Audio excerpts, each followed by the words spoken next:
last week on the Nicoletti Show. Let's welcome him to the show, Trey Hagens. Trey, what's up, man? Dude, I'm so excited to be here. Thank you so much for the intro. We all want that financial freedom, but what does that financial freedom look like to you? I really started diving into saying, okay, how do I go and start scaling my business, my brand as a realtor, not just being, Trey, I can do any job you throw at me. Just asking people like, hey, like, what can I learn in this aspect? YouTube videos. I mean, there's a ton of information that's out there. Right. You have to be the person that actually goes out and find it. You just have to know your numbers in any market. Take that time to reach out to, 20 different lenders or who will give you the opportunity. This helps all of us out there when we're thinking, what's the market like on a ground level? What's the market doing like right now? When you're talking about the market, it's really just about who are you working with as an agent. Myself, like, you have to know who your client is. I'm looking for that long-term cash flow. Always look to sell from within, setting those realistic expectations. Like, hey, what do you see in this partnership? It's all great stuff that you just shared, Trey. I mean, people can take a lot of information from that. This is for you, man.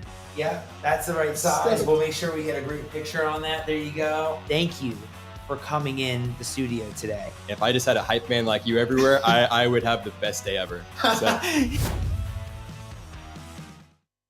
Man, that was so fun last week with Trey Hagens. I love when guests come in person in the studio, something I definitely want more of because there's just such an energy when the guests can sit down, we get to vibe at the table in the studio and really break a lot of things down. So if you missed any of the episode with Trey Hagens, local rising star when it comes to investing, and he's listing properties, getting things under contract, and really recently went full-time in real estate, you want to check out that episode. And you can check out all the episodes on the Al Nicoletti Show on iTunes, Spotify, Google Play.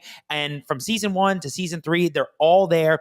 And all the videos and micro that constantly drop on Instagram at Attorney Nicoletti and the YouTube channel under Al Nicoletti. You'll see everything there. You don't want to miss it. Some people have just been dropping some crazy things lately that can provide so much value to your business. And tonight's guest is no different. We bring the fire, we bring the energy with the guests that we have on the show. And tonight, it's all about the story. We love stories, and we love stories that inspire, talk about a journey, overcoming adversity. So you really want to take this and grasp it because it could affect you. It could impact you. It can help change how you're moving in your life and in your business.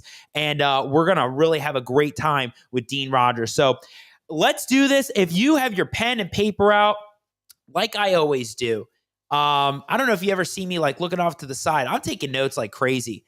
I don't know about you all, but you could be typing, you could be taking notes. I think that's super important because then you can go back later, or when you watch the show later, you can review those notes and maybe you'll pick up a thing or two because sometimes the episodes are long, but you could break this up into different pieces. So I'm excited. I'm ready. 9:00. I know people are going to be watching out there, and we have people in different time zones. I already see my guy, Robert Rodriguez. I love it.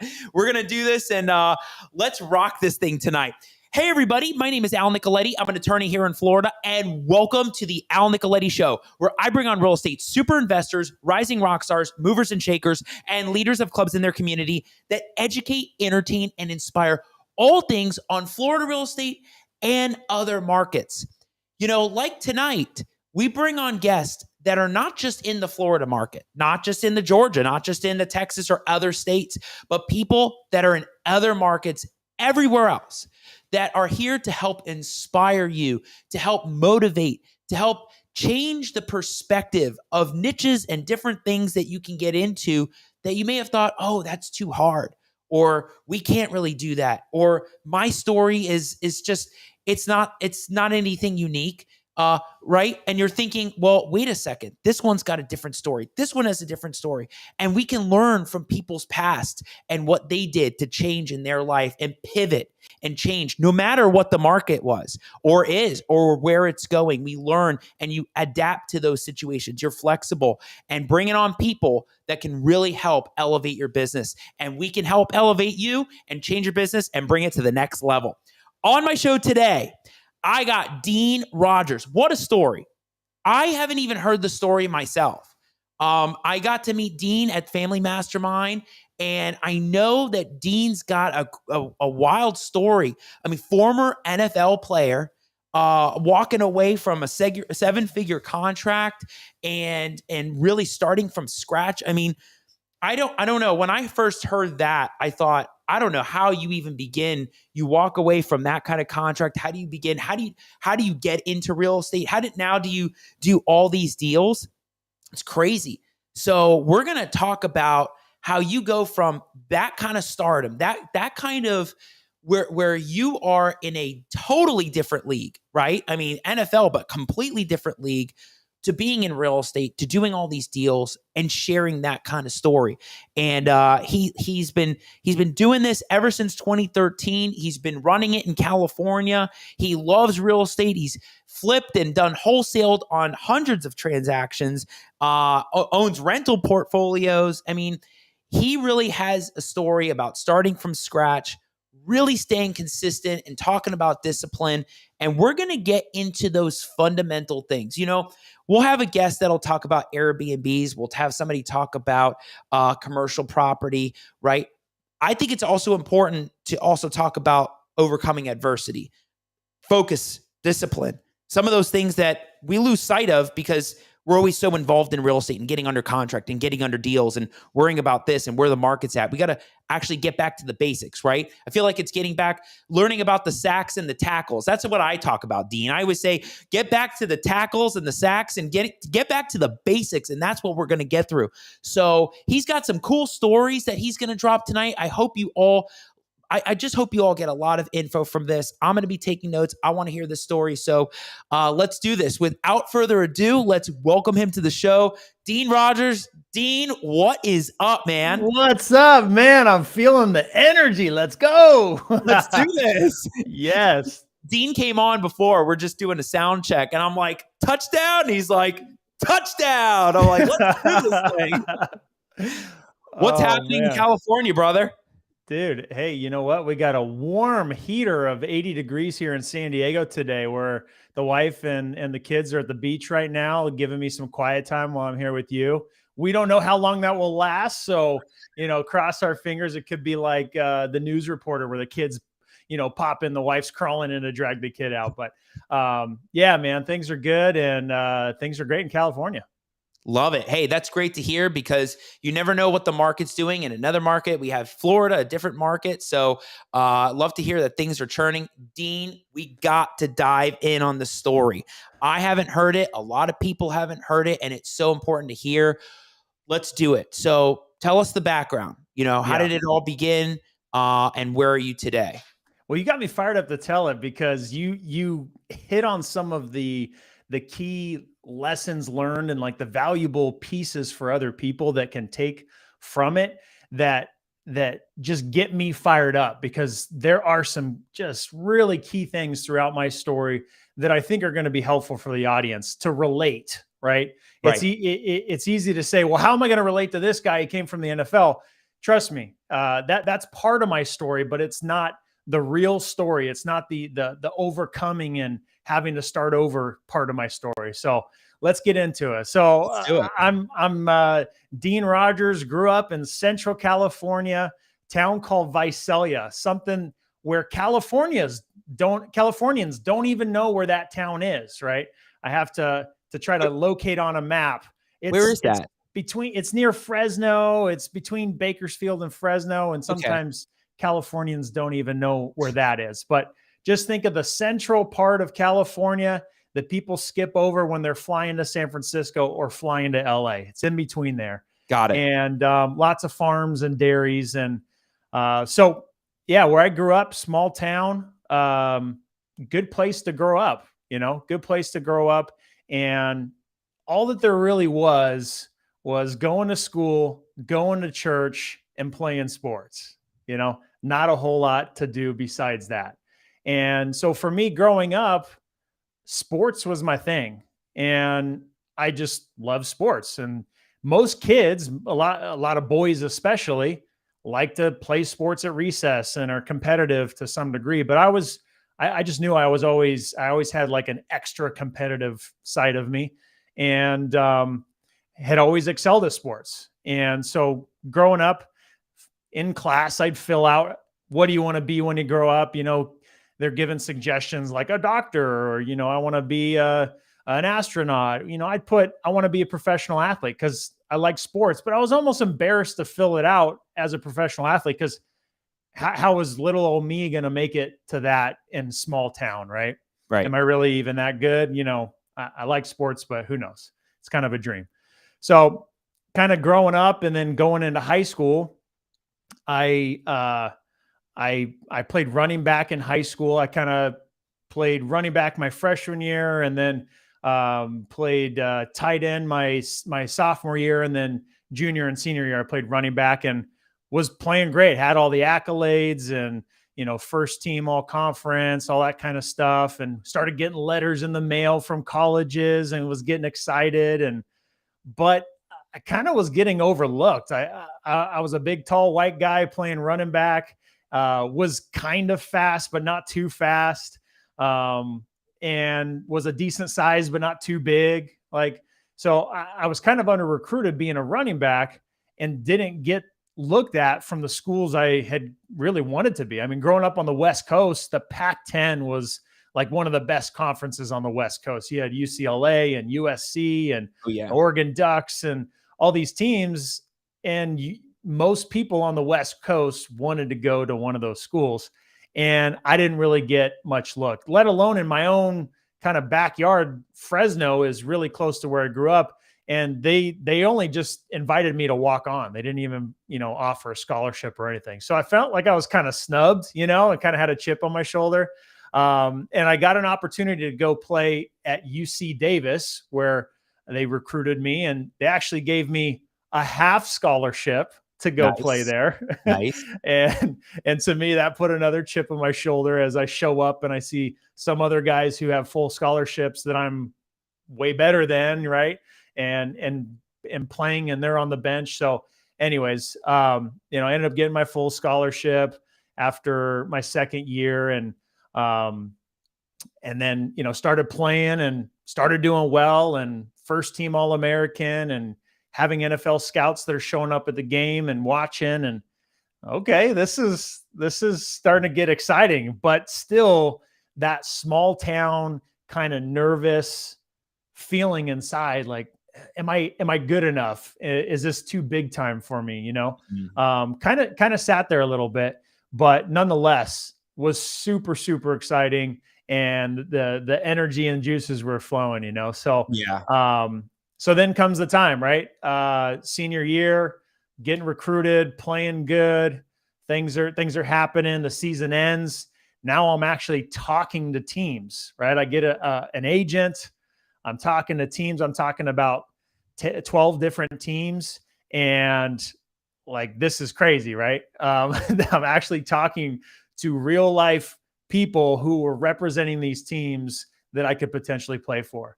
Now, what's interesting as part of that experience was it was the year of the lockout. So everything, yes, everything locked down. So the draft happened.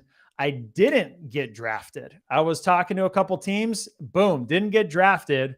And the lockout happens, radio silence. And then it's like limbo land. What the heck do I do now? So I spend the next 6 months training with other guys who are, NFL hopefuls, and guys who are already in the NFL in the city of Fresno. So I'm training there 4 hours a day. I'm running routes. I'm lifting weights.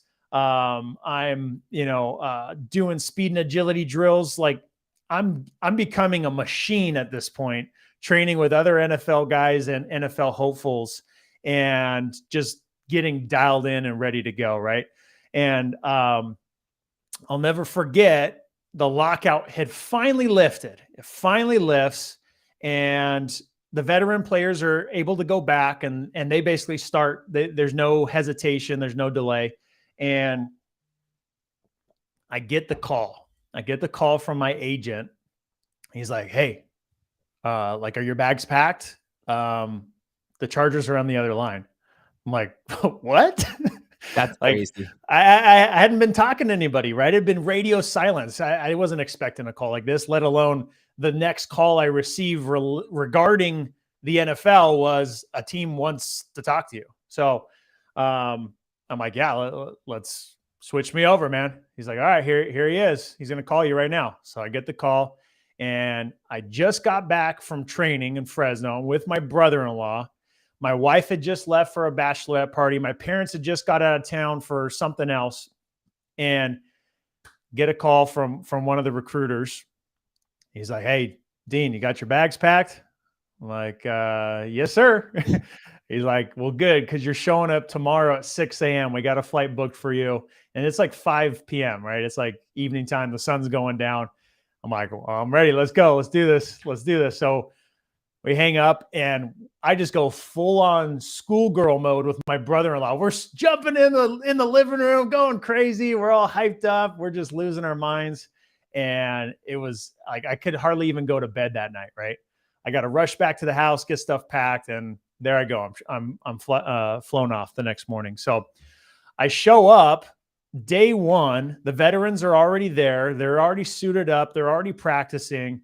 And, I get the first class experience. They show up, they got a driver waiting for me with the sign, and, he drives me in, and I go get my physical, and they start introducing me to players, and I show up to practice in the stadium. And I just remember this feeling. I'll never forget it. It was such an overwhelming feeling. This feeling of holy crap. Day one, when I got there, I was so overwhelmed because, Al, I went to UC Davis, right? D1 AA school. And sure, we played some big schools like Cal and Fresno State. And later on, they've played some other bigger schools. So I've seen some of the D1 and NFL size linemen, right, that are massive human beings. But in the NFL, everyone is huge, massive. Yeah. So I show up, and they are huge. So I show up day one, and my body just had this thing come over my body of just like, of just anxiety and like fear of, dude, am I going to get broken in half by these gargantuan human beings? Because I'm used to big people, and I was big as heck too, but these were monsters. And I just remember going to bed that night, like, I hope I wake up better tomorrow, because this is crazy. So I wake up tomorrow, the next day, and I'm good to go. Like, it went away. All my fear was gone. I'm like, let's freaking crush this. Let's go. It's all or nothing. I'm here. Right. Let's do this thing. So I got my equipment the day before, and it's go time. So they don't mess around. Like, you get your pads, you're practicing the next day. There's no get acquainted or familiar with the playbook or let's do some workouts first. No, we're crushing next day. So got the pads on, and part of my story, which I'll tie back into later, I played tight end in college. North Turner moves me to fullback. Okay. So I'm now fullback, and day one, I'm ready to go. The first play, we run a counter, and I come screaming around the corner, and Pro Bowler, Hall of Famer Bob Sanders is flying off the corner, and I light his ass up, and North Turner throws his clipboard in the air. He's like, there you go, Rodgers. And like, oh my God, I just got chills right now thinking about it, because that's the feeling I had. Like, my body was just supercharged, and I was like, let's go. So from that point forward, man, it was 100% nonstop, every play, lighting fools up and just playing out of my mind. And I felt like a superhuman, like, because there is no in between in the NFL. If you've ever seen the show Hard Knocks, it is cutthroat, alpha energy everywhere at all times. You got to be there on point, ready just for the trash talking. Like, you got to be ready just for the trash talking, let alone putting in the physicality that you need to perform on every single play. And they're watching and scrutinizing every single play. If you slip up or something like that, like, get your butt out, right? So I was full go, lighting fools up, and quickly became like, hey, this is the guy. Like, this is the guy who's going to go undrafted and make the team. And North Turner was stopping me in the hallway, like, you're going to have a long career. Like, you're going to have a long career, dude. Just keep doing what you're doing. And it just continued to be that. So I was playing great, feeling great. North Turner telling me I'm going to have a long career. And dude, think about this. Like, I was training just the week before. I was training 4 hours a day, and the other 4 hours a day, I was playing video games with my high school buddies, playing Madden and FIFA. And like, I'm playing with these guys on video games that I'm now buddies with. Like, these are my teammates. And, I was 3 lockers away from Phillip Rivers and Antonio Gates. And that's like, crazy. Phillip Rivers, he's just a Southern country boy. He's just, hey, what's up, Dino? How's it going? You said you were from Visalia, and, Antonio Gates, he's like, hey, you said you're from Visalia? I got a story about Visalia. I went to junior college in Visalia, College of the Sequoias. And so we're, talking about his story. And now what was so crazy about that is, just like anything, like joining a mastermind or something like that, relating it to what, I'm doing in my business today, you become a part of the club. You're on the team, right? You're one of the boys. You're in it. And by association, by being on the team, you're now peers and you're just hanging out, right? Like, the media makes all these people look like gods and superheroes. And now you're just hanging it, talking about whatever.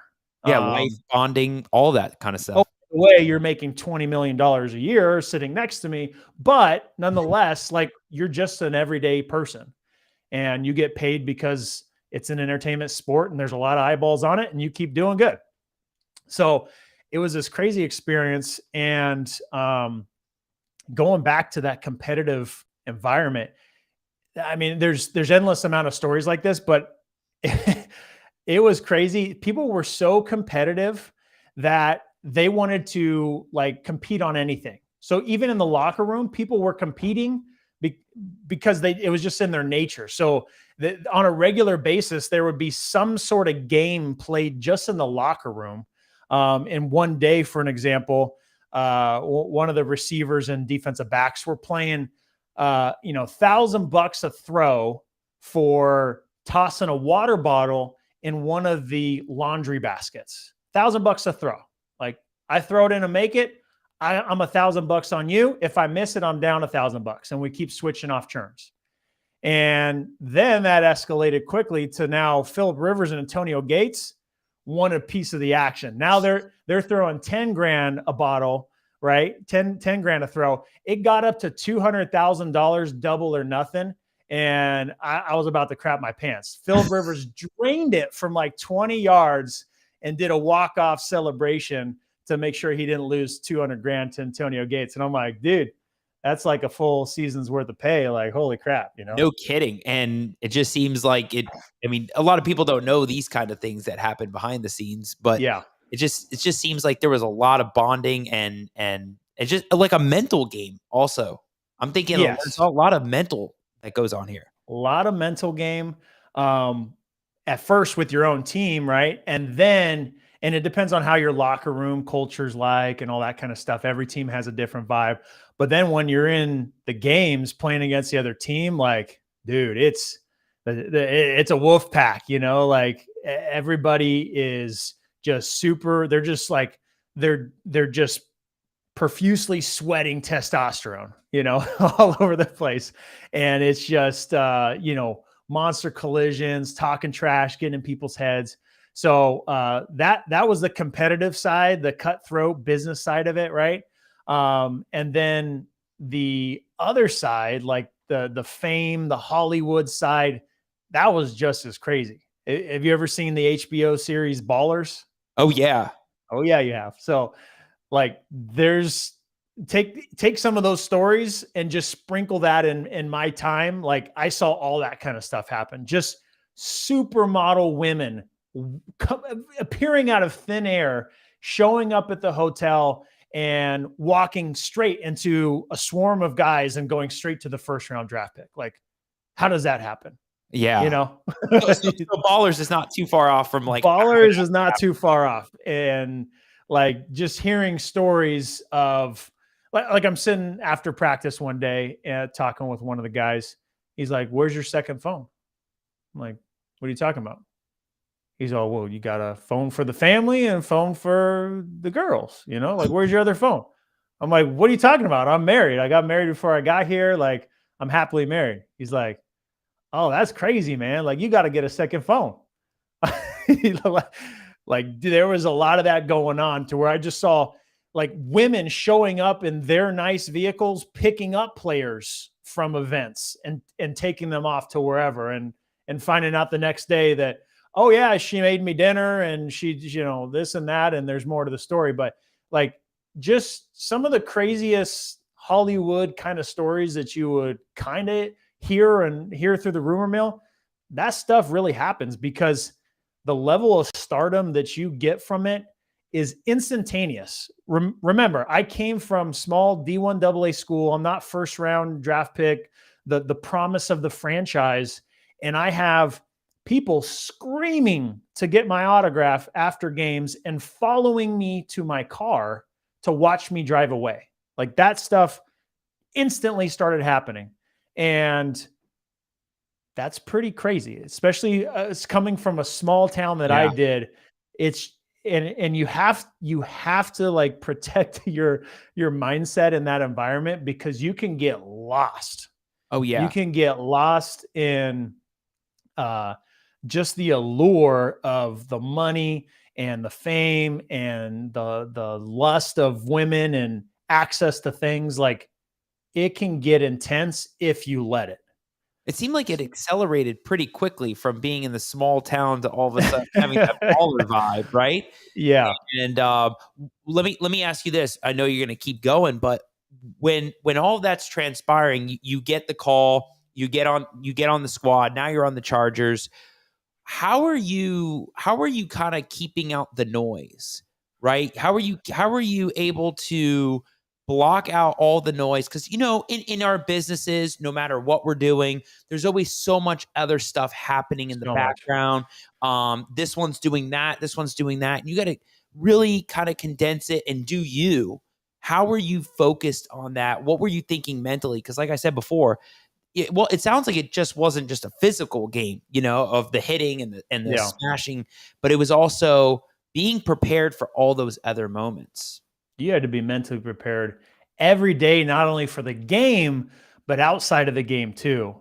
And a lot of that you can protect yourself by just avoiding, like just avoiding situations and not getting involved in them. Because if you do, it's just going to get you trapped down a whole nother path. So just an idea, like the first day that I showed up, I turned off my phone because I knew, it's going to be released in the media. All the people I grew up with and other people, they're gonna reach out. So I turned off my phone day one.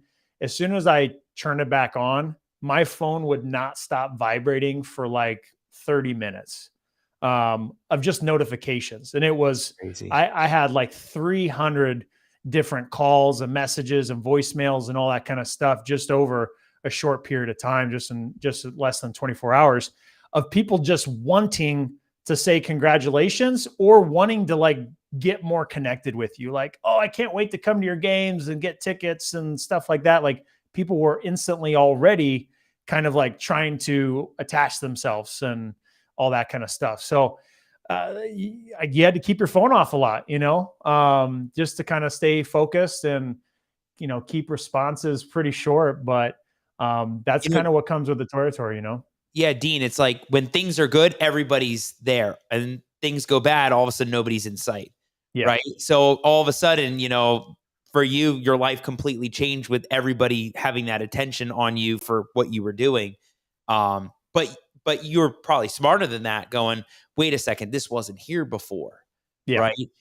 Where were you before all this fame started happening? Yeah. And so you start Yeah. realizing, wait a second, does this all of a sudden happen in other things that I'm doing? And, how do you block that out? Yeah. And it's sad. You can see some of the players that just have like family that take advantage and friends that take advantage. And they came from nothing, right? That's one of the great things about sports is the opportunity for somebody that had nothing to all of a sudden change their life. And so you see some of that on the back end of it, just people getting taken advantage of. But so yeah, man, it was just this crazy whirlwind of an experience that was an absolute dream, like a childhood dream, now a reality. Signed a 3-year deal with the Chargers, and now here I am. I'm on the team, like I'm playing in the games.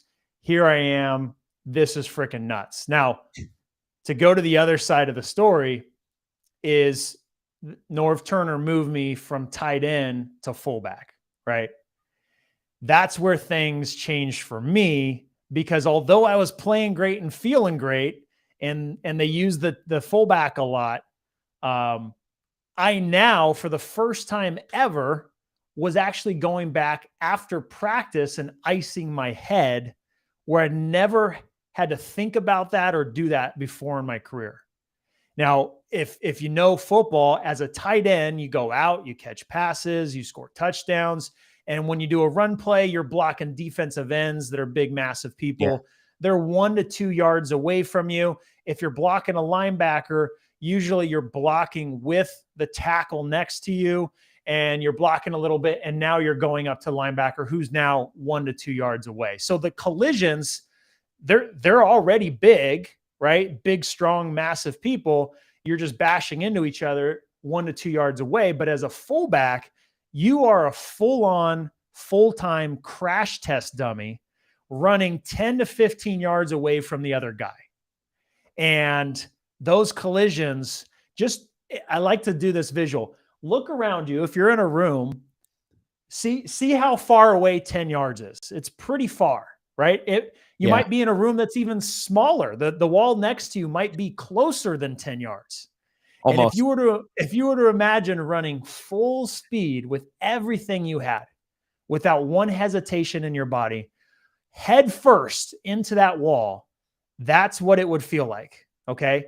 And you could argue, oh, well, you got to have better technique. You got to hit with your shoulders. Well, imagine running through a hole that's, about as wide as your shoulders, meaning there's hardly anything that you can do to squeeze within that hole.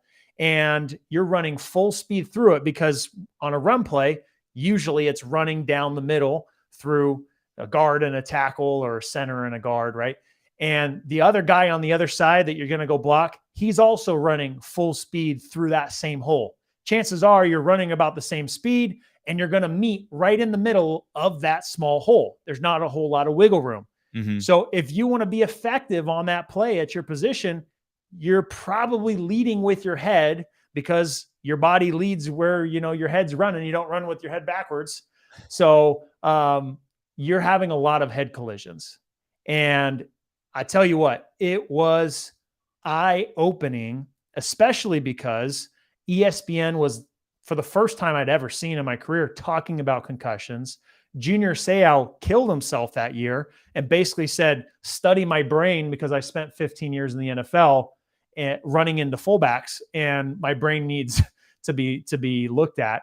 And so although I was playing great and feeling great, Norv Turner telling me I'm going to have a long career, and from the neck down, I felt like a superhuman, because the nutrition and the supplements and the training was, and the physical therapy was better than it had ever been in my life. There was nothing I could do about the head part. Nothing. There was no way of avoiding it. And for me, it just continued to kind of compound on itself. Like, dude, I got to do something here, because this isn't going to work out. Like, I'm going to die early. I'm going to be a vegetable. I'm just starting to think towards the future. Like, is this worth it?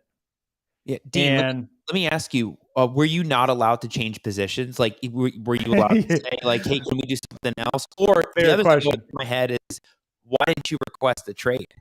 Yeah, it's a fair question. And for me, I wasn't in the position. Again, I'm not the future of the franchise, at least from where I came from and what my perspective value was. So I couldn't necessarily go to Norv and say, hey, Hall of Famer Antonio Gates, Can you tell them to, back me up? I just wasn't in the position to do that because I wasn't, the second coming of Jesus for that position. Mhm. And I knew if I went to another team, it's something I thought about. If I went to another team, could I go into another position? I just knew it was going to be a journey.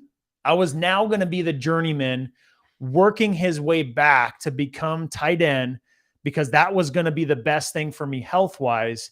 And if I did that, I'd have to kind of go through rounds of other teams and that whole process. And I had this gut feeling that, all right, I'm here. I did it. I felt it. I saw it. I did it. But I know that the head thing is not going to just go away. That's part of the sport. And I've already discovered that it was already getting worse, right? Being at the position I was. So I had this feeling that it was time for me to move on, even though it was in my fingertips, everything I hoped and dreamed of.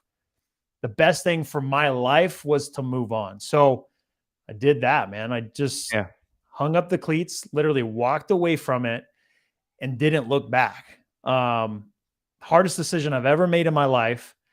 And I still have moments of waking up in the middle of the night, being in the locker room, my heart pounding. I'm about to go to a game. And then I'm with the realization like, okay, no, that was the old me, an old life. So I still have those feelings rush back into me and those memories. But at the end of the day, I have to continue to remind myself, if I would have stayed in it and had the long career, right? However many years, 3 years, 5 years, 8 years, what would my life and body be like after that? If you're in it that long, the money that you would have made, the relationships, the fame, everything would have been crazy. Yeah. But who would I be? What would be left of me after all of that? So I made that decision to walk away, as hard as it was. And I had to start all over. I mean, imagine this. You spend your entire life working in one career towards one singular focused goal. You make it, you walk away with no skills in any other area. Now, granted, I was 24 at the time and I was young enough to where it was acceptable to not have too many skills, but I had to start completely over from scratch with no real applicable skills in the real world. And so that's one of the most relatable parts of my story is for most people, when they're stuck trying to figure out what it is that's going to be the breakthrough, because we're all probably listening to this podcast because we're thinking towards a brighter and bigger future. We want freedom in our lives. We want to be successful. And that might be because you're lacking it now, or because you're naturally a driven person that's determined and has always been destined for that. Right. And whether you've already done it or been working towards it, or you've just now had the courage to step out and go after it, we all start usually from scratch. And the biggest part of my story that to relate even more is I walked away from the 7-figure contract. I didn't walk away with the 7-figure contract. So how much money did I have? I didn't have a lot of money to start with because I spent a short time in the NFL. And so I had to figure out what's next. And fortunately, I had a buddy I played college football with reach out to me. He's like, hey, I know you're done playing football. I got a great opportunity for you. I can basically walk you in the door for a software company out of the San Francisco Bay Area. Let me set you up. I said, great. I knew this is something related to what I wanted to do after football. I knew there was going to be life after football, career after football. So let's check it out. So he walks me in the door, basically get the job. It's a $65,000 salary. So a 7-figure contract, $65,000 salary. But I was grateful for the opportunity because I knew I'm going to come in, I'm going to bust my tail, and I'm going to break through to those next levels, right? That's what I'm going to do. That's going to be my path. So I do just that. I work my tail off that first year, Al. And what's probably happened to other people it was just 1 year of me going through this. I'm thinking, okay, well, every year there's like an annual salary increase or something, right? So I have the conversation and, hey, we're going to increase your salary from 65,000 to 67,000. And I almost fell out of my chair because I was just so upset that they didn't see the value. Now, remember, I was spending the entire day putting out the most amount of physical energy that I could and mental energy playing in the NFL. Now I just sat at a desk and slapped the keyboard around. It was probably the easiest thing I'd ever done in my life to that point. And I was just putting in the effort and energy and extra hours, and like, they're going to reward that, right? Because they see how hard I'm working. But maybe it was foolish. I have no skills. It's a big company. They got lots of people with experience. Why would they give little old me a big pay raise? So for me, that just set me off. Like, it made me realize that this wasn't going to be the path to that freedom, that abundance that the NFL was going to provide, right? I always grew up thinking, okay, if I make it to the NFL, I'm going to buy my parents a house. I'm going to have abundance for my family and my friends, and I'm going to be able to create generational wealth. I'm going to be the guy. Like, I'm going to do this, right? And now I'm living in one of the most expensive parts of the country, making next to nothing, right? And so the light bulb went off. If I'm going to make it and create the life that I want, I've got to figure it out. And it's me against me. Like, there's got to be some other vehicle that will help me get there. And I just remember, like, well, what else do I like? Right. Well, I remember, watching the late night infomercials, Dean Graciosi, and being on the edge of my seat as a teenager, thinking maybe I should buy his course. And I remember watching Love It or List It with my parents on HGTV in the living room. So, real estate was something I know I liked, but I didn't really know how to get started. So I typed how to get started in real estate on Google, and I found Sean Terry's Flip to Freedom podcast. Wow. And the first time I heard his voice, almost like you, Al, with the energy, enthusiasm, the passion, I just was like, whoa, this guy is living life on fire. He's created an amazing lifestyle, and he's taking average Joes and creating them into millionaires. If I can take my energy and my passion and what I've always done good of just coming in and excelling at all the things I had done prior, there's no way I can't make it. So I just became obsessed day one of listening to his podcast. From the first day I did that Google search, it took me 3 months to do my first deal.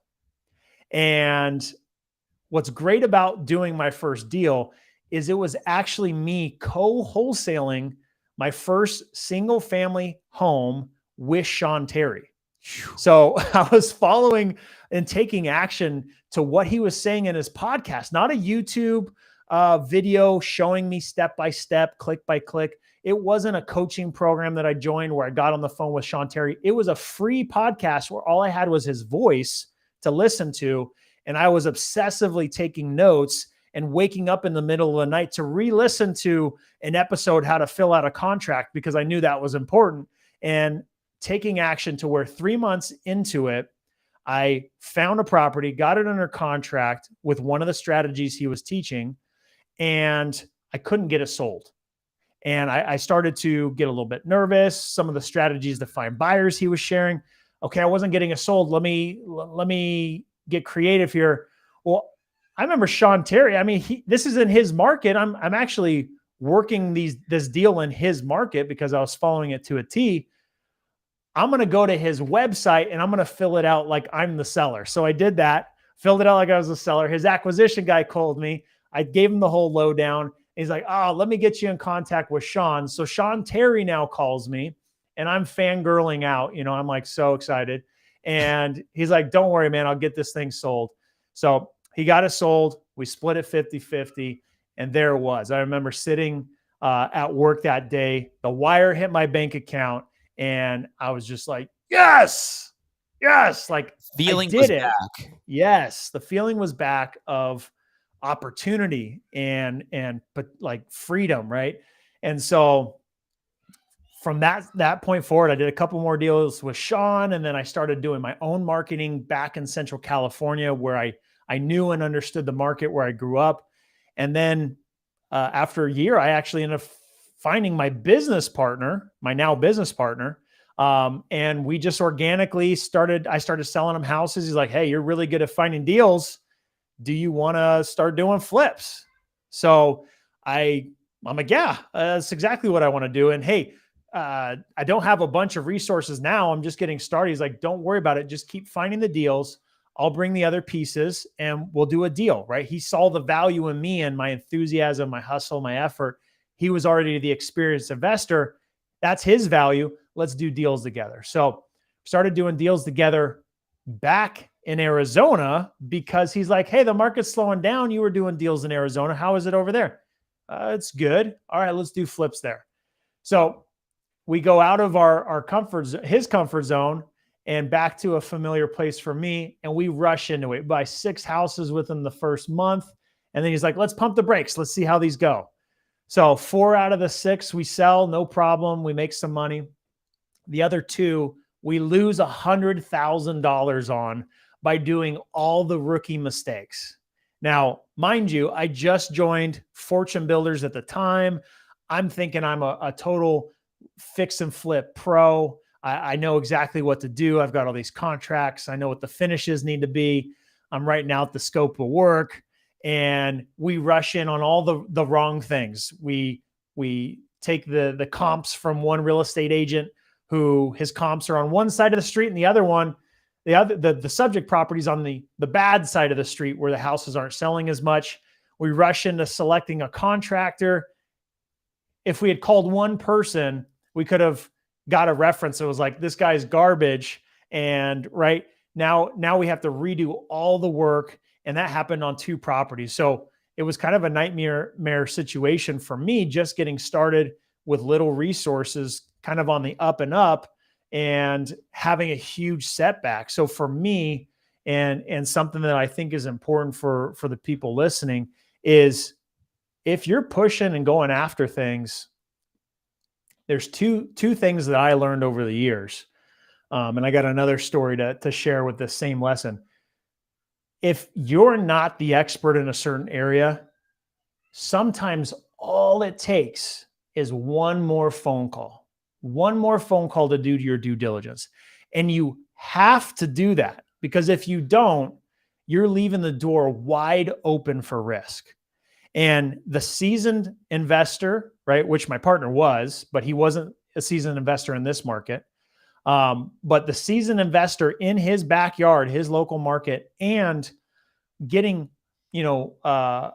feedback from several different realtors and several different contractors, I would have completely avoided all these mistakes. All it took was someone to tell me, like, no, these comps aren't the same, right? Or no, this contractor's not good. I got one for you. So those mistakes could have been avoided, but it was a huge setback. And I had to pretty much start all over again and look myself in the mirror and be like, is this for me? Am I going to be able to do it? Like, I started all over. Now I'm starting all over again. And I just had to put on my pants every morning and get back to work and fight and claw my way back out of that and do more deals to get back in the game and moving forward, right? So flash forward over the next couple of years, me and my partner start churning and burning through flips. Now we're doing 20 flips within the year. Now it's 40. Now it's 60. Now it's 80. Now it's 100. Now we get to 100 flips in a year, and we're cranking, but we're realizing we were kind of on the conveyor belt of deals. When money came in, more money went out as we had more flips and projects, and it was capital intensive. So that was, and also with doing such volume, at least for us at the time, our deals were kind of getting skinnier and skinnier, right? We were more chasing doing more deals than we were, let's make sure the profit's bigger per deal. So that in our own kind of our own fault, we're chasing deals to do, $15,000, $20,000 deals. And if those went over time, over budget, how much money did we end up actually making on the deal? So Right. we were doing a lot of work, but not really making as much profit at the end of the day. And we had the badge of honor, like, look at all these deals we did, but how much did we really make? You know? Yeah. So, Seems like that was a smart decision to pivot away from that. More quality over yes. quantity, and really doing a deep analysis on the kind of spread that you were going to make and the kind of materials that were going to take to really rehab that property. So like what were you starting to do different metrics wise? Like how did you start valuing one property as being, wait, this is going to be $100,000 flip versus this is a 5, right? Yeah. What did you start looking at? Yeah. So what we started doing is starting to look back, like, what is it that we're really good at? Let's get focused on what we're really good at. And it wasn't doing 20 flips at a time and just having the law of diminishing returns. So we realized we're really good at finding deals. So let's do that. Let's find deals and let's wholesale those to other investors. So we got focused on that. And same thing, our business kind of churned around to now we're making an average profit of 20,000 on the deal, but it's not tied in another flip. We're keeping that money. It's staying in house.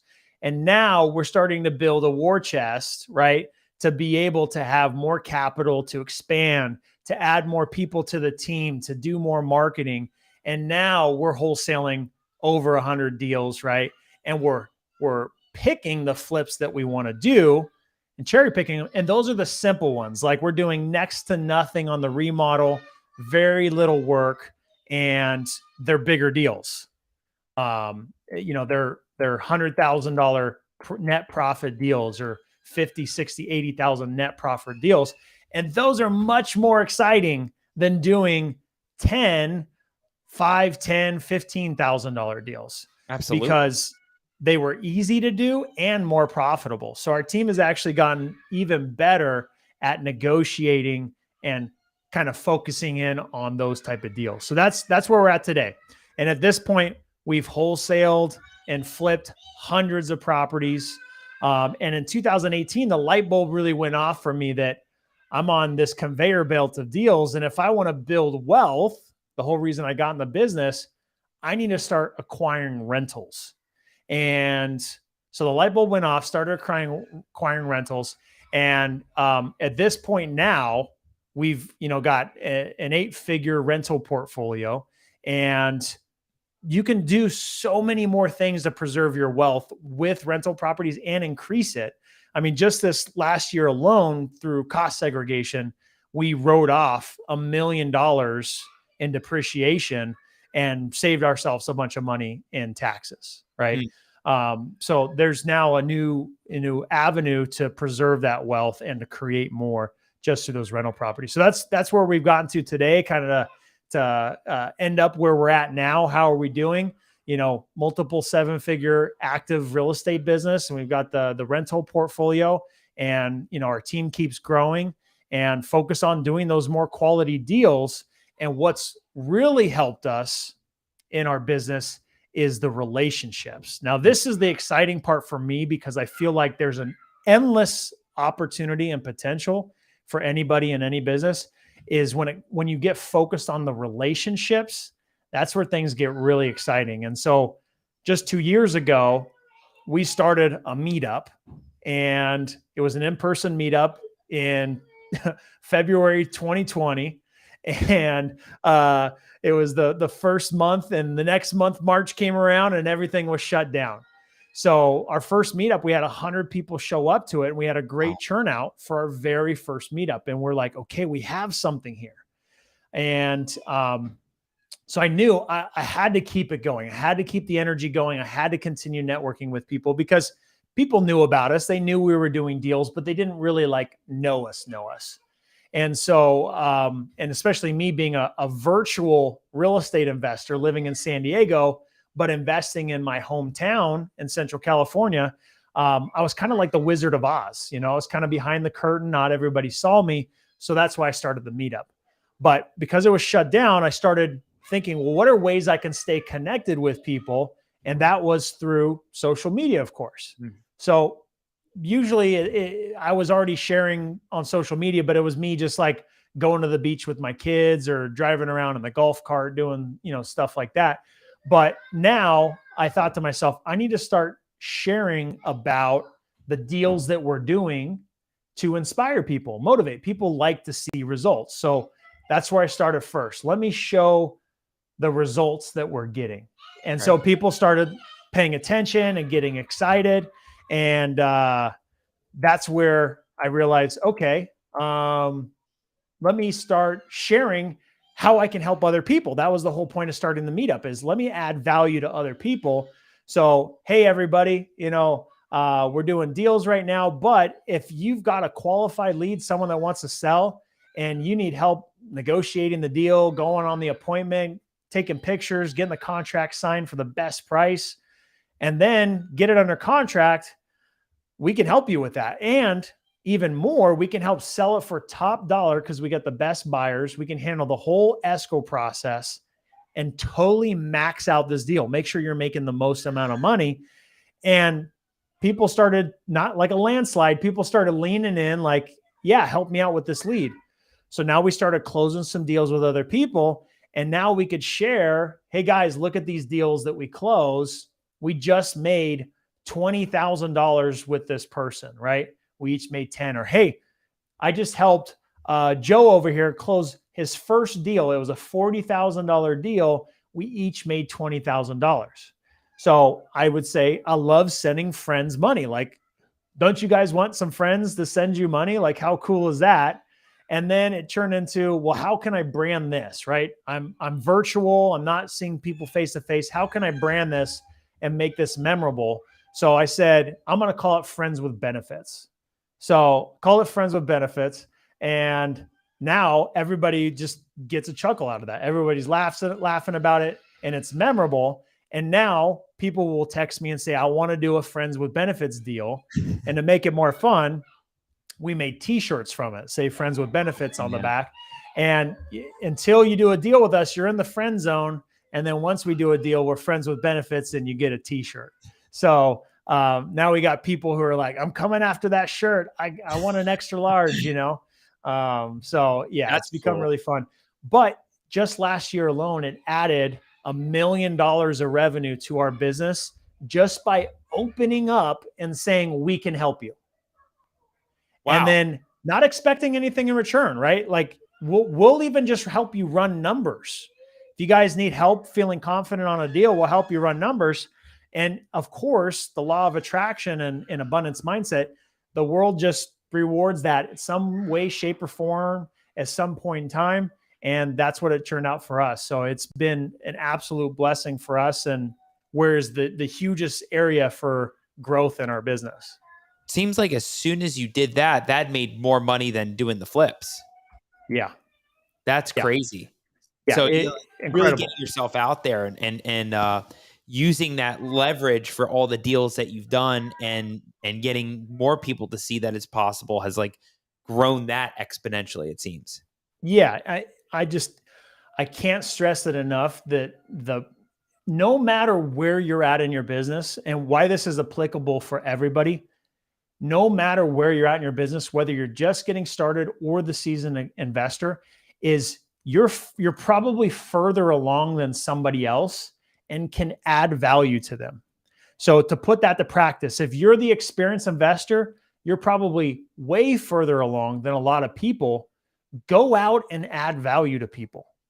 And don't necessarily say, hey, bring me a deal and I'll give you a finder's fee. No, I'm going to treat you like a partner. Even if I do all the heavy lifting and give all my years of experience to make this deal even happen, because you just don't have the skill to do it, I'm going to treat you like a partner, and we're going to split it 50-50. And if you can imagine this person who is desperate for their next deal because they got to pay bills and they're looking to have that breakthrough moment, and they get to split $120,000 deal with you, like one of the students we did, not a student, but one of the Friends with Benefits deals we did with another investor, that's life-changing. They got a $61,000 wire from us, and they probably wouldn't have been able to do the deal in the first place, right? Right. So it's stuff like that becomes insanely powerful and can be life-changing for you and the other person. And now on the flip side, if you're the newer person and you don't have as many skills, the value that you really have is bringing a deal to the table. So you've got to focus on finding a quality, qualified lead. It doesn't even have to be a deal on a silver platter. It could just be a qualified lead. Bring that to an experienced investor and say, hey, let's work this together. If you find someone like me who understands that value, I'm willing to put the time and effort in that so that we can both benefit from it. And that's where the magic happens. That's where things go to the next level and people start looking at you as the expert, right? Or now you as the new unexperienced person, you get elevated into this new crowd, this new scene of people. And now you're a part of kind of the network, right? Because you added value and got into that experienced investor's life. Yeah. So Dean, one thing that's going through my mind about relationship building is there's two sides of it. One, the person that needs the help, and then you, the person that can help them. So you've been on both sides. It seems like in your life with being on the Chargers and trying to get into teams and get on the field, right? And then now it kind of seems like it happened on the back end when you're helping everybody with these deals.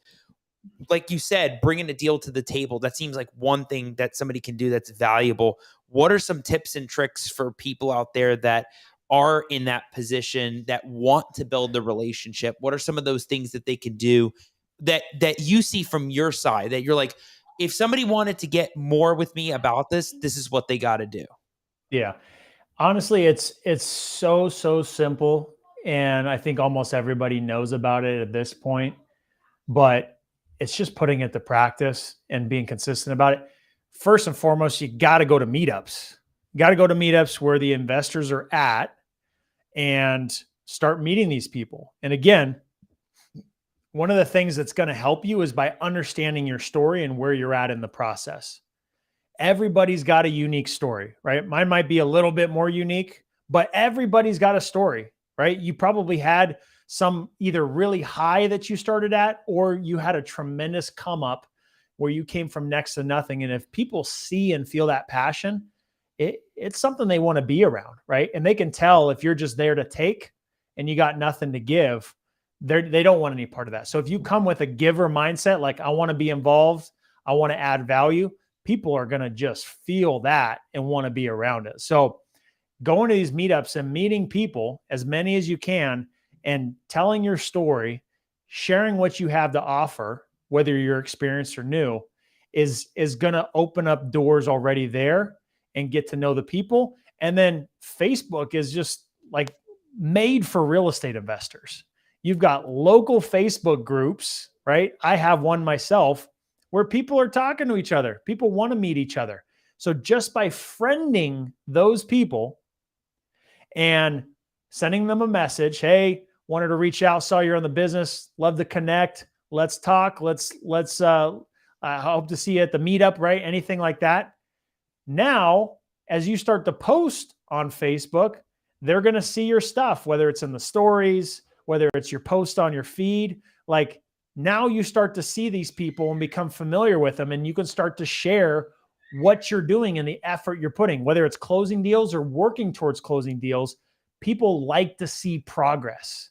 So for me today, on 3 different stories, I had me signing closing documents for a property that we're going to close on. We should make over $100,000 on.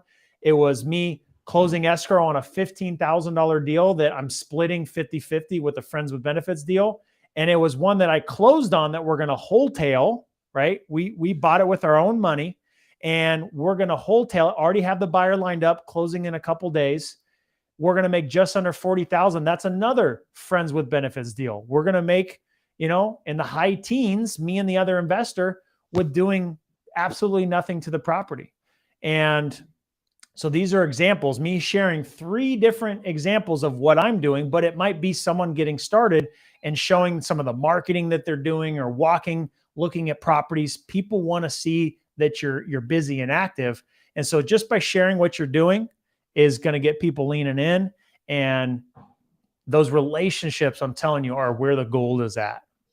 Yeah, a lot more people don't do the sharing like you're talking They about with don't. the videos, right? They don't make the videos and then they don't talk about what the successes are, or even some the struggles, right? Yeah. Sometimes you need to hear what the struggles are so you learn from either the rookie mistakes or the things that you just don't want to ever get into again. Like you were talking about with the flips, but the leverage of social media. I bet back in what year was it when you were really starting to take off with it? 2013, 2014. I mean, did When I they first have started, yeah. Facebook groups where you can I don't post and think be so. hey man, would love to chat with this, Yeah, And I don't think so. nowadays people are in these Facebook groups and they never met each other ever. And I mean, that happened a lot during COVID. And then it's like 2 years later, you're at a conference, you're like, hey man, like first time we get to connect. And it's just such a I've different done world. so many deals with so many people I've never, ever met face to face. So many deals. And that's the power of social media. So you might be sitting here listening, oh, well, you're good at social media, so that's not something I'm good at. I'm not going to do it. Trust me, I have nothing impressive in terms of flashiness or editing when it comes to social media. I just literally have, the selfie camera, and I'm Mhm. taking a video and I'm talking to the camera, and then I tap the screen and I type some text that says what I'm talking about. So if someone's watching it without the sound on, they know what I'm talking about. That's all that I do. It's nothing overly impressive. And it's just about doing it rather than not doing it is what's going to help just open up those doors. So anybody can do social media, no matter how unimpressive your background is or whatever it is. There's endless amount of examples of people that are social influencers, like Alex Hermosi. He's in a wife beater with a nose strip on in a hall room closet, with no fancy backgrounds, no high quality audio, but he's dropping value so people are listening. You know Yeah. what I mean? Yeah. No, it's crazy, Dean. I feel like all these concepts I've heard of even more recently. I mean, that investors have really taken advantage of Facebook groups and Yeah. also really followed people like Alex, right? And that brings me to the comment section because there's a bunch of people here that have talked about that lately. I just want to go through this. This is what I do on the live show, Dean. I love interacting with people that are watching, Let's do it. all the followers. Robert Rodriguez in West Palm Beach. David Olds, the great David Olds. David, should we tell them? Love David. Yeah, David's awesome. David, should we tell them the premiere of David's episode will be out November 23rd, so you don't want to miss that. That's all I'll say. It'll be Nice. out there. Frank Spalding's in the house. Christine's watching. Love it, Christine. The Fearless Investor. He said, your story reminds me of mine, Dean. NFL status. Yeah, so that's Kyle Stanley, the fearless investor, Airbnb king, out of Fresno, California. He's a good friend and a great investor for sure. Awesome. Hey, they're listening, right? That's the Yep. key. And the relatability factor of your story is something that he's able to see in himself. And it's like, again, probably he's thinking, oh, my story is not unique. It's like everybody's background and where they came from and what they went through to get where they are today is unique. You just have been through that mindset your whole life, right? Being an entrepreneur is unique, right? We're a small subset of people. Your Instagram feed might make you think that there's a million other entrepreneurs, but that's because the algorithm just keeps putting other entrepreneurs in front of you. We're a rare breed of people. There's not many of us. We're less than the 1%. And we're the people who are just courageous and going after our goals and dreams. And it is hard. It's scary. It's tough. It's a battle, right? And that's why we gotta lean in and work together and build each other up. And that's why community is so important, is because there are other people like us and we all have similar goals and dreams that we're going after. So by networking and getting around those other people, it's going to help you along your journey for sure. Love it. Love it. Right there. And David said before, Dean is a great dude. I love it. So, the power of community, right? Relationship building, Yep. David Olds, Dean Rogers. I mean, that kind of stuff's huge. My guy, Brett McCullum, is watching. What's up, Brett? Are you still watching right now? If you are, I'd love to see a comment there. See if he's still watching. Brett's been killing it with doing flips and things in Gainesville and all in Florida, Georgia. So Brett's doing awesome in those markets. Awesome stuff. And Trey Higgins, he was on the show last week. Trey, I love that you're watching. Trey was telling me about the power of Facebook groups as well, Dean, that when he's been doing things now, the leverage of reaching out to people, asking questions, do you have a different buyer for this? Or do you have some handyman that can help with this? Or just that connectivity didn't exist that long ago, and now it does. And having that power, that's something that Trey was talking about, which is great. That kind of stuff plays a role. So yeah, I think all of this has been awesome. And, Dean, one thing that's going through my mind, I had two things. One theme that happened a lot on the show, and I don't know if it's that we drifted away from it or it just kind of just popped up again with the way you're talking about your story or telling your story, which is it's almost like you went through a different kind of past, right, with football, and now you're doing real estate. And I feel like you're applying the same things that you went through in football and that mindset and going back to it and going, hey, been there, done that, and applying it into your real estate world with perseverance and overcoming adversity. And like you said, starting with a $62,000 job or 65. And now it's like you went back to the 7 figures and you applied those same techniques. What's that been like? Because people have that where they take their background and then all of a sudden it kind of applies to now the thing that they're working on. Yeah, I just heard someone I was talking to on my podcast the other day, and they were a restaurant manager for, I think it was, over a decade. And the skills and all that they learned through that, they're applying in their business now. But for me, what was so powerful and what I learned through sports was what I had to do to get to the next level every single time. And always, for me at least, right? I wasn't the second coming of Jesus coming to save the franchise for the Chargers. I was the guy who always had someone who was bigger, stronger, faster, more athletic than me at every single level that I went through. But it was not only just me being a good football player, but in order to represent I was a good football player, I had to consistently show up, put in the hard work. I had to, be consistent with my diet and my workouts and stay healthy, right? Not staying up late and partying and going out doing all the crazy stuff that my college teammates did, that I saw players in the NFL do. Like, I had to be consistent for me to make it, right? And so just the concept of like, in sports, I don't feel like it today. Are you kidding me? You want me to go to North Turner and say I don't feel like practicing today? I'm just, my tummy hurts. I don't have it in me today. My tummy hurts. I got the flu, right? Like, did Michael Jordan say, I got the flu, guys, I'm not playing this game in the championship? No, he showed up because he had the discipline to be the best. That's part of why he was the best, not only just being an amazing, incredible athlete. It was his discipline and commitment to it. So for me, I'm not the smartest.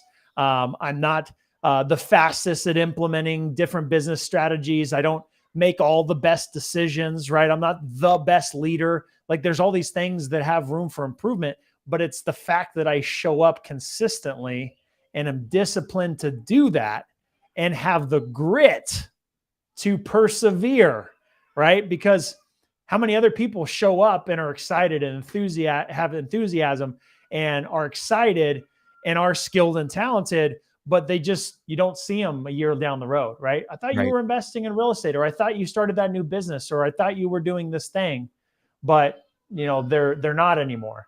It's the grit and perseverance to continue to push through, because you have the passion for it, but you also have the discipline to continue to stay consistent. I think that's what sets most investors or entrepreneurs apart from the crowd, is the fact that they were disciplined to stay in it. So that's what I got from sports.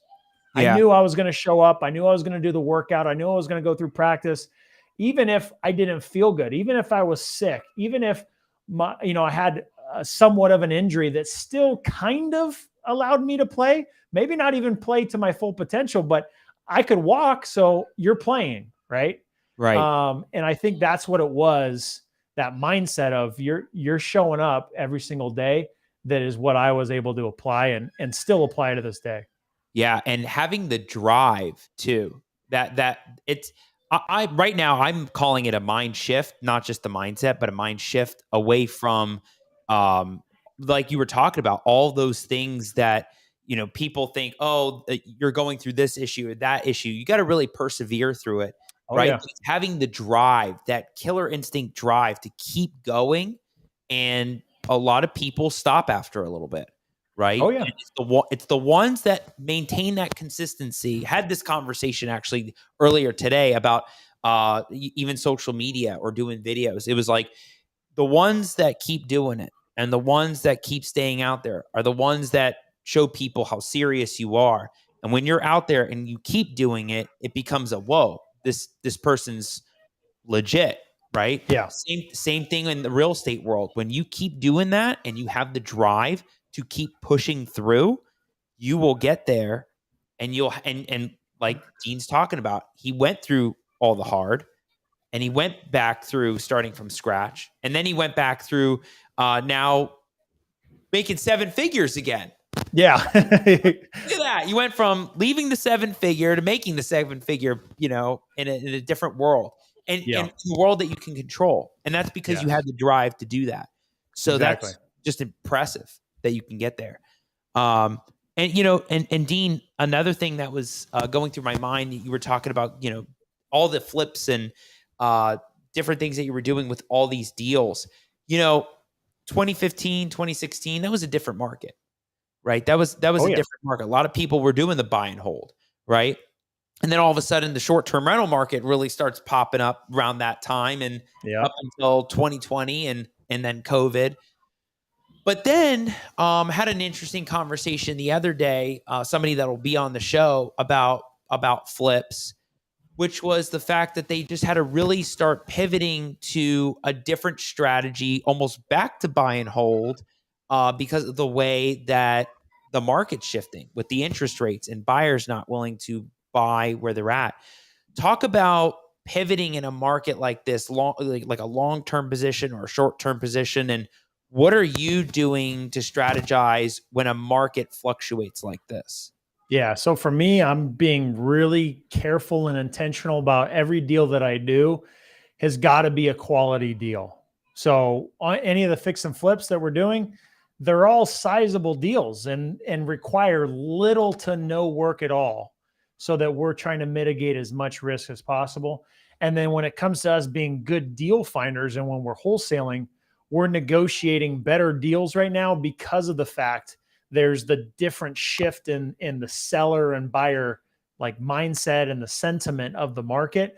It allows us to push a little harder on our negotiation, and we're being more disciplined with being conservative on the numbers and therefore making better offers, so that when we do bring it to other real estate investors to wholesale the property, it makes sense. The numbers are there. The spread is there. So we're just having to be very, very intentional about how we look at the numbers, being conservative and realistic, and therefore negotiating better deals. So that's what we're doing.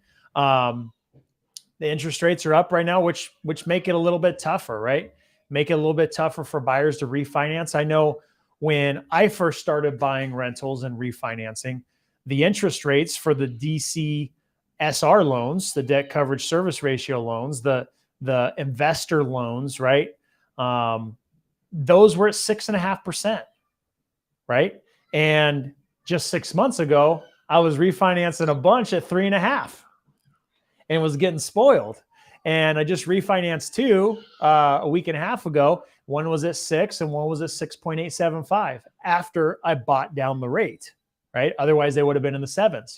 So it's almost right back to where I started when I refinanced. So I got to have that perspective to not make it discourage me or anything like that. But at the end of the day, the numbers pencil if the numbers pencil. So you're putting a different number in a spreadsheet. This is the interest rate. So this is what the payment's going to be. Does it make sense at this? If it doesn't, you don't buy it. And then therefore, what does make sense? Well, maybe there's someone selling a property, a motivated seller.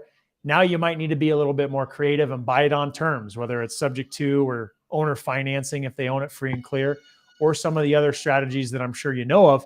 But those are the kind of things that we're doing to basically stay ahead of how the market is and shifting, and making sure that we're not playing catch up and being surprised. Oh my gosh, the houses are selling for a little bit less or taking longer to sell because it's a more normalized market now. Yeah, fluctuating your strategy on how you're going to do the deals, right? So are you doing deals on terms, like seller terms? We're starting to make offers on that. I wouldn't say that we're doing a lot of them, but there are a couple that we're in conversations of doing. But most of them still to this day are our traditional cash purchase type of deals. But the underwriting process is just much more tightened up to where the numbers pencil out. So we're still having good success doing that.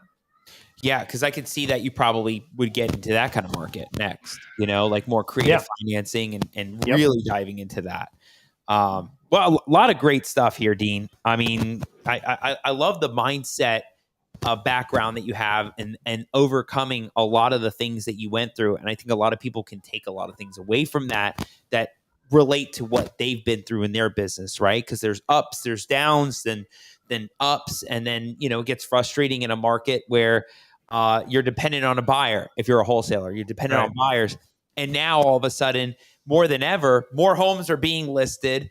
Wholesalers are pumping in questions in Facebook groups looking for buyers. I mean, it's an interesting time because you can capitalize on these opportunities. But like you said, it also comes down to the relationships and everything that comes down to. So crazy. Love it. Dean, where can people find your content, find you and what you're doing, what you're working on, the Instagram, the YouTube channel, let it all out there. Yeah. So I think please reach out, because this is the power of podcasts. Like, it's not only good to get the information, but the real true value, guys, is the relationships.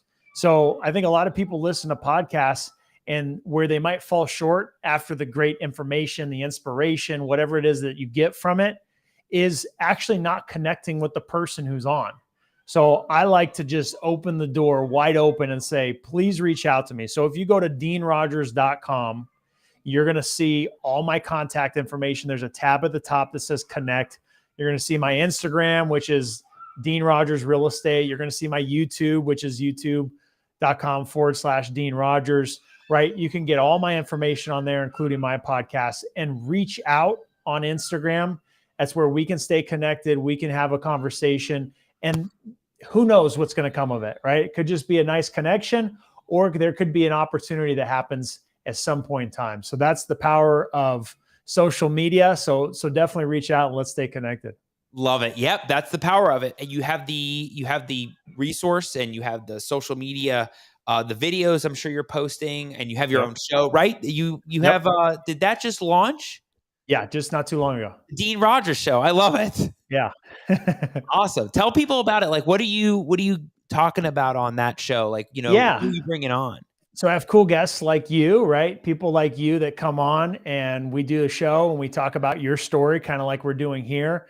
And then I have a Deals with Dean segment where I actually talk about deals that we're doing. How did we get the deal? What are the things that we had to overcome? What's the money that we made on it, right? Stuff like that. So people can start to hear these stories and understand, like, oh, that's how these deals really look and feel. Or like, that's a crazy story, right? Like, you actually ordered a pizza and sent it to the seller's house so that they would call you. That's pretty damn creative. I'm going to try something like that. So that's the kind of stuff and stories that we share on the Deals with Dean, on real deals that we're doing. Love it. Deals with Dean. That's so cool. Yeah. And talking about friends with benefits on that, I'm sure as well. Exactly. Yep. Yeah. Cool stuff, Dean. Dean, I think the story's amazing. I haven't had a former football player on, former NFL player, talking with Antonio Gates and Phillip Rivers, on the show before. So, but talk about a story of adversity and overcoming and changing and pivoting. Talk about pivoting from what you were doing, and then you got into a different position and you changed it again. You didn't flinch. You went from tight end to fullback to then you had to pivot out. It's like none of that phased you. And I'm thinking, you probably had to develop a hardened mindset on change as well. And I think that's just something that you acquire over time that you just got to hammer down and say, nope, been there, done that. We're not doing that again. This is what we're going to do. And that's the leadership that comes out from those experiences. Of course. Yeah. Love it. Dean, it was a blast. I can't believe I only got to sit down or basically see you for one day in Tampa. Right? Absolute chaos that was. It was. It was crazy. I wish we all had more time there. It wasn't enough at all. But in the time that we had, I was so happy that we got to meet in person, face to face. And I love what you're doing. I love the story. And I can't wait to see the videos, the show take off, and everything that you're doing, man. So awesome stuff. What I do, Dean, on my show is for every guest. I wish you were in person. I know, right? Al Nicoletti shirt. For all my guests, what I do at the end of my show is I do final words, final thoughts, which is anything in your world, Dean Rogers, football, overcoming these situations, the last takeaway that people can take from this episode and what you've been through. So as I always do, final words, final thoughts, Dean Rogers. Yeah, man, I'd say if you're listening to this, you're already somebody who is either doing deals and has a business, who is an entrepreneur, or you're right there on the edge of your seat who's wanting to do it, right? You have the desire, you have the drive, but you just haven't taken the action yet. And I just got to say, just jump, right? There's so many investors in the entrepreneurial world that are willing to help you. And so go seek out those people, go get in the rooms with those other people. I know by me joining the family mastermind and just being around other people, right? I'm walking up to conversations and saying, hey, what are you guys talking about? Building skyscrapers in New York City. I was just randomly walked into a conversation where one guy had his own plane and a big software company, and the other guy had built 12 skyscrapers in New York City, right? If you get in the right rooms and have the right passion and drive behind it, anything is possible. And you don't have to be somebody with a name or any backstory that's impressive or anything. You just got to show up with the right attitude and the right mindset. And if you're in the right room, things can take off from there. So I just got to urge you, if you're on the edge of your seat or you're already experienced looking to have another breakthrough, just go get into the next room that's going to help you get there. And that's going to be the vehicle that you need. Awesome advice, Dean. Dean, love it. Can't wait to see what you're doing next. Can't wait to see you again when we're at Family in March. And I love it. So thank you for being on the show. Thank you for sharing your story. Thank you for really telling everybody the ups, the downs, the real side of what life can be, which is a roller coaster, but really also coming out of it saying, we know what we got to do. We have to have the drive for it, persevere, just keep going. So huge message for everybody out there. Dean, love it. We'll keep in touch, man. Absolutely. Thanks for having me, man. I appreciate it. You got it. We'll talk soon. All right. Wow. So, I mean, we haven't had somebody really come on either that talked a lot about mindset and overcoming situations and overcoming obstacles in their life. I felt like that was the first time we actually had like a whole show that went through a storyline, and then we broke down some of those situations that happened. And if you missed any of Dean's story from how it all started in football, and then going to the NFL, walking away from that because he realized his health was so important and it wasn't worth it for what he was doing. And then really starting from the bottom, from scratch, and then working his way back to the 7 figures.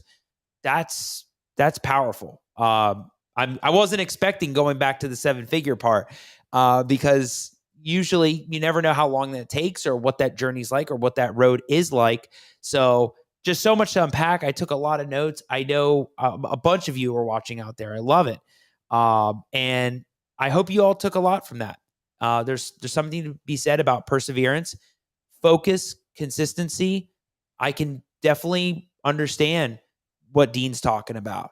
To really take it to another level, you have to have the drive. You have to have that mindset of get it. And nobody's coming. Nobody's coming. You got to do it yourself. And it takes a long time for people to realize that and hear that. And once you get it, it's hard to let that go. It's hard to take that away. So I can resonate with what Dean's talking about with drive. And it's amazing what 3 things can do: focus, consistency, and drive, and how they can change your business, change your life, and elevate you to a different level. And I think that all of what Dean said, if you missed it, you got to go back, dissect it, listen through it. If you are struggling through a deal, if you are going through a situation right now that is hard, or maybe you're not getting the support you need or the support you're looking for because nobody understands that position, right? That's a lot of what Dean went through. He didn't have a lot of people to bounce things off, or maybe he had people to bounce things off, but he had to also think it through himself, think it through, working through all of that. So awesome stuff. Love everybody that's been out there, and keep interacting, keep commenting on this. I mean, I love when Robert and Christine and Brett and David and Trey and everybody's out there. Mike's on the road. Love it. He said, great app. Love it, Mike. And it was different. Mike, we haven't had anybody that really talked about mindset. And I thought about that halfway. I'm like, I don't think so. So, love it, guys. Thanks so much for being on. Thank you again, Dean. We had to hear the story. So it's a wrap on the Al Nicoletti Show. We are live every Wednesday, 9 p.m. Season 3 is still on the roll. And be back next Wednesday. Set the timer, set the alarm, go on your calendar, set the alarm. You don't want to miss it for guests that are on the show. And it's a wrap, everybody. We will see you next week on the Al Nicoletti Show. Have a great night. Take care.